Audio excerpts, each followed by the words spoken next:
Social media पे समस्याओं की खूब चर्चा हो रही है, लेकिन समस्याओं के मूल कारण और अस्थायी समाधान की बात नहीं हो रही है। एक बात याद रखिएगा, बीमारी की चर्चा करने से बीमारी ठीक नहीं होती है। बीमारी के लिए बाकायदा आपको दवा देना होता है, और अगर कोई दवा दे रहे हैं उससे बीमारी ठीक नहीं हो रही है तो फिर दवा बदलना भी पड़ता है। और एक बात और, बीमारी को डॉक्टर ठीक नहीं करता, बीमारी को दवा ठीक करती है। डॉक्टर बदलने से बीमारी ठीक नहीं होती है, बीमारी ठीक होती है दवा बदलने से। सुबह से लेकर शाम तक मैं देखता रहता हूं, बहुत सारे हजारों केस पर डे आते हैं लफ्ज हाथ के, और सच्चाई भी है। 1000 बेटियां पर डे लफ्ज हाथ का शिकार हो रही है। लेकिन ये लफ्ज हाथ की ट्रेनिंग कहां से मिल रही है? मदरसे से। क्या मदरसों को बैन करने की मांग हो रही है? नहीं। लफ्ज हाथ की फंडिंग कैसे होती है? कालाधन से होती है, हवाला के जरिए होती है और एफसीआरए के जरिए आती है। तो क्या हमने कालाधन कानून को बदलने की मांग किया? क्या नहीं। क्या हमने जो हवाला के जरिए फंडिंग आती है लफ्ज हाथ की, उसको कानून को हमने मजबूत करने की बात किया? क्या नहीं। क्या जो लफ्ज हाथ की फंडिंग एफसीआरए के जरिए आती है विदेशों से, उसको हमने इस एफसीआरए कानून को खत्म करने की बात किया? क्या नहीं। तो जब तक भारत में मदरसा बंद नहीं होगा, समान शिक्षा लागू नहीं होगी, फंडिंग नहीं बंद होगी, कालाधन हवाला की फंडिंग नहीं बंद होगी, एफसीआरए की फंडिंग नहीं बंद होगी, तब तक लफ्ज़ जिहाद नहीं होगा। और लफ्ज़ जिहाद नहीं होगा तो हम 100% पर डे हमारी बेटियां घटती जाएंगी और घटेंगे तो कटेंगे। चर्चा होती है लैंड जिहाद की, क्यों हो रही है इतना लैंड जिहाद? अरब में तो इतना लैंड जिहाद नहीं है, दुबई में तो कोई जमीन पर अवैध निर्माण नहीं करता, सिंगापुर में तो नहीं करता। अब हम लैंड जिहाद की बात करते, लेकिन कभी यह नहीं कहते कि भारतीय न्याय संहिता में एक चैप्टर होना चाहिए, अवैध निर्माण से संबंधित एक चैप्टर होना चाहिए, और जो अवैध निर्माण करे उसके लिए कठोर दंड की व्यवस्था होनी चाहिए। हम इसकी बात नहीं करते, हम बस लैंड जिहाद करते रहते। हम बात करते रहते हैं घुसपैठ की, कि घुसपैठिए आ रहे हैं। सच्चाई भी है, हमने 2017 में पीएल फाइल किया था, उस समय 5 करोड़ घुसपैठिए आ चुके, तब तो 6 करोड़ से ज्यादा हो चुके, और घुसपैठ मुद्दा भी बन रहा है। झारखंड के चुनाव में घुसपैठ मुद्दा बना, महाराष्ट्र के चुनाव में घुसपैठ मुद्दा बना, अभी दिल्ली के चुनाव में घुसपैठ मुद्दा बना। और घुसपैठ बहुत बड़ा खतरा है, लेकिन सवाल यह है समाधान क्या है? समाधान यह है कि आपको 1946 का ये जो फॉरेनर एक्ट है, इसको आपको रद्दी की टोकरी में फेंकना पड़ेगा, इसको खत्म करना पड़ेगा। और ये जो भारतीय न्याय संहिता है, इसी में एक नया चैप्टर जोड़ना पड़ेगा, ऑफेंस रिलेटिंग टू इन्फिल्ट्रेशन। घुसपैठ होती कैसे है? घूसखोरी के जरिए। तो आपको भ्रष्टाचार के खिलाफ कठोर कानून बनाना पड़ेगा, आपको घूसखोरी को गंभीर अपराध घोषित करना पड़ेगा। बॉर्डर पे घुसपैठिए 2000 रुपए दे के अंदर आते हैं 2000 रुपए में आधार, 2000 रुपए में राशन कार्ड, 2000 रुपए में बर्थ सर्टिफिकेट, 2000 रुपए में 2-3 हजार रुपए में डोमिसाइल सर्टिफिकेट, 3000 रुपए में ड्राइविंग लाइसेंस, 2000 रुपए में वोटर लिस्ट में नाम। ये जो 10 से 15 हजार रुपए में हो जा रहा है, क्यों हो रहा है? क्योंकि हमने फर्जी डॉक्यूमेंट बनवाने के लिए, इसमें ये जो भारतीय न्याय संहिता बनी है ना, इसमें कोई चैप्टर ही नहीं है। फर्जी डॉक्यूमेंट बनाना और बनवाना गंभीर अपराध नहीं है, तो फर्जी डॉक्यूमेंट तो बनेंगे। आज तक इतने बड़े बड़े घोटाले हो गए, किसी घोटालेबाज की 100% प्रॉपर्टी जब्त हुई, ना नागरिकता खत्म हुई, ना उसको आजीवन कारावास फांसी हुई। तो भ्रष्टाचार तो रुक ही नहीं रहा, भ्रष्टाचार तो बढ़ रहा है, और बढ़ रहा है तो स्वाभाविक सी बात है घुसपैठ भी बढ़ रही है। तो घुसपैठ की बात करने से कभी भी घुसपैठ खत्म नहीं होगी। घुसपैठियों के लिए तो नियम कानून बदलना पड़ेगा, तब जाके घुसपैठी यहां से भागना शुरू करेंगे। जिस दिन घुसपैठियों और उनके मददगारों पे एनएसए लगना शुरू हो जाएगा, यूएपीए लगना शुरू हो जाएगा, वेजिंग वॉर लगना शुरू हो जाएगा, देशद्रोह लगना शुरू हो जाएगा, गैंगस्टर एक्ट लगना शुरू हो जाएगा। जिस दिन घुसपैठियों और उनके मददगारों की 100% प्रॉपर्टी जब्त करके, नागरिकता खत्म करके और उनको आजीवन कारावास देना शुरू हो जाएगा, अपने आप घुसपैठिए भाग जाएंगे, एनआरसी की जरूरत नहीं पड़ेगी। तो घुसपैठ की चर्चा करने से घुसपैठ खत्म नहीं होगी, नियम कानून बदलना पड़ेगा। हम चर्चा करते हैं धर्मांतरण की, और सच्चाई भी है धर्मांतरण हो रहा है। जहां एक तरफ एक पर डे 1000 बेटियां लफ्ज़ जिहाद के शिकार हो रही हैं, वहीं लगभग 10,000 हिंदुओं का पर डे धर्मांतरण हो रहा है। क्यों हो रहा है? क्योंकि हमने ऐसा धर्मांतरण के खिलाफ कोई कठोर कानून ही नहीं बनाया। समाधान क्या है? ये जो भारतीय न्याय संहिता, इसमें एक चैप्टर जोड़ना पड़ेगा, ऑफेंस रिलेटिंग टू कन्वर्जन। धर्मांतरण को देशद्रोह घोषित करना होगा, धर्मांतरण को देश की एकता अखंडता के लिए खतरा घोषित करना होगा। और धर्मांतरण होता कैसे, इसको भी समझिए आप।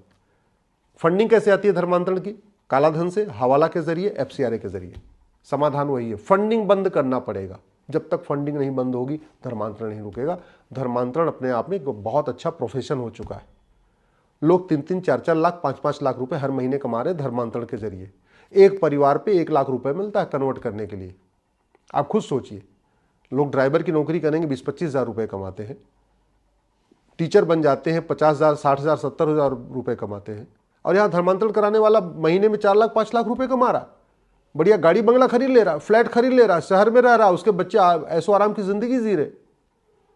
तो धर्मांतरण के लिए जो विदेशों से फंडिंग आ रही है एफसीआरए की, उसको रोकना पड़ेगा। वो तभी हो सकता है जब एफसीआरए कानून खत्म हो जाए। काला धन हवाला जो अंदर से हो रहा है उसके लिए वो रोकना पड़ेगा, वो तभी होगा जब कानून बदला जाए। और एक चैप्टर भी जोड़ना पड़ेगा। तो धर्मांतरण की बात करने से धर्मांतरण नहीं रुकेगा, नियम कानून बदलना पड़ेगा। आज की डेट में ड्रग्स जिहाद चरम पे है।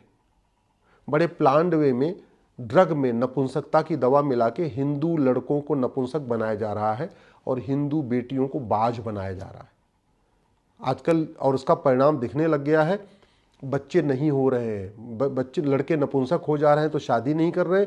लड़कियां भी चूंकि उनको लगता है उन्होंने ड्रग ले लिया है, अब बाद में उनके बच्चे नहीं पैदा होंगे तो वो भी शादी से मना कर रही हैं। ये बहुत बड़ा खतरा है।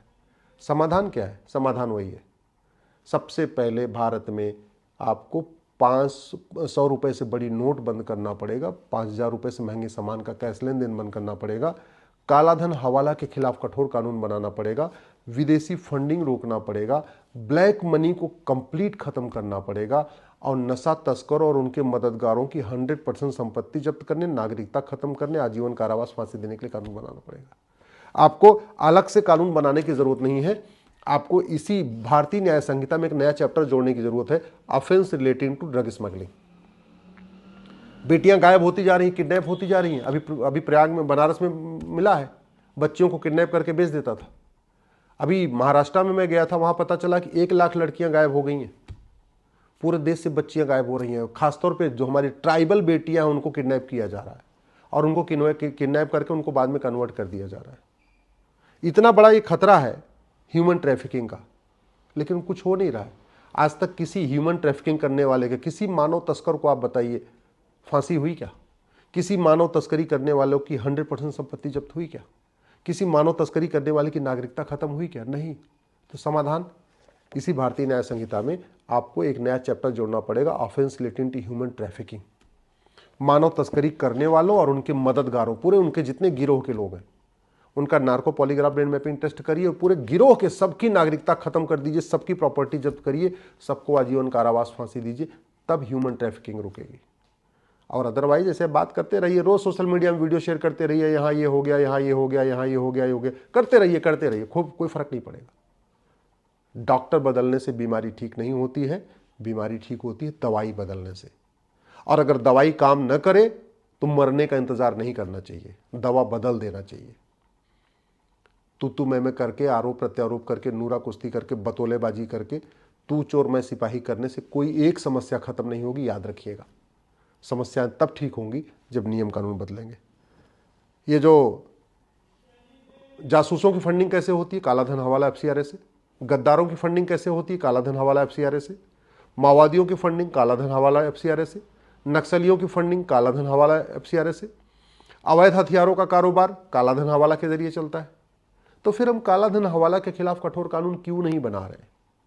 जो भारत में ग्रूमिंग गैंग चल रहा है, ये ग्रूमिंग गैंग की फंडिंग कैसे होती है? कालाधन हवाला एफसीआरए से। भारत में जो मणिपुर में आतंकवाद चल रहा है, कुकी आतंकवादियों की फंडिंग कैसे हो रही है? कालाधन हवाला एफसीआरए से। कश्मीर में अलगाववादियों की फंडिंग कैसे होती है? कालाधन हवाला एफसीआरए से। देश विरोधी नेताओं और अभिनेताओं की फंडिंग कहां से होती है? कालाधन हवाला एफसीआरए से। देश विरोधी लेखकों और बुद्धिजीवियों की फंडिंग कहां से होती है? कालाधन हवाला एफसीआरए से। देश विरोधी पत्रकारों, कलमकारों की फंडिंग कैसे होती है? कालाधन हवाला एफसीआरए से। देश विरोधी यूट्यूबर की फंडिंग कैसे होती है? कालाधन हवाला एफसीआरए से। अभी आपने सुना होगा अमेरिका की संस्था यहाँ के कितने सारे पत्रकारों को फंडिंग कर रही थी, आर्टिकल लिखने के लिए फंडिंग आ रही थी। कैसे आती है? कालाधन हवाला एफसीआरए। ये भ्रष्टाचार हमारे लिए नासूर है। भ्रष्टाचार सनातन धर्म के लिए कैंसर है। भ्रष्टाचार भारत और भारतीय संस्कृति के लिए कैंसर है। भ्रष्टाचार पे जब तक कठोर कानून नहीं बनेगा, भ्रष्टाचार, कालाधन हवाला रोकने के लिए जब तक 100 रुपए से बड़ी नोट बंद नहीं होगी, 5,000 रुपए से महंगे सामान का कैश लेन देन बंद नहीं होगा, 50,000 रुपए से महंगी प्रॉपर्टी के लिए आधार अनिवार्य नहीं होगा, तब तक भ्रष्टाचार खत्म नहीं होगा। जब तक नार्को पॉलीग्राफ ब्रेन मैपिंग कानून नहीं बनेगा, जब तक जस्टिस विद इन ये लागू नहीं होगा, जब तक भ्रष्टाचारियों और उनके, जब तक कालाधन बेनामी संपत्ति 100% जब्त करने, आय से अधिक संपत्ति को 100% जब्त करने और भ्रष्टाचारियों को आजीवन कारावास फांसी देने के लिए कानून नहीं बनेगा, तब तक भ्रष्टाचार खत्म नहीं होगा। और भ्रष्टाचार खत्म नहीं होगा तो कोई एक भी समस्या खत्म नहीं होगी, क्योंकि 50% समस्याओं का मूल कारण है भ्रष्टाचार, कालाधन, हवाला, विदेशी फंडिंग, अंदर की फंडिंग। जब तक ये नहीं रुकेगा कोई समस्या ठीक नहीं होगी।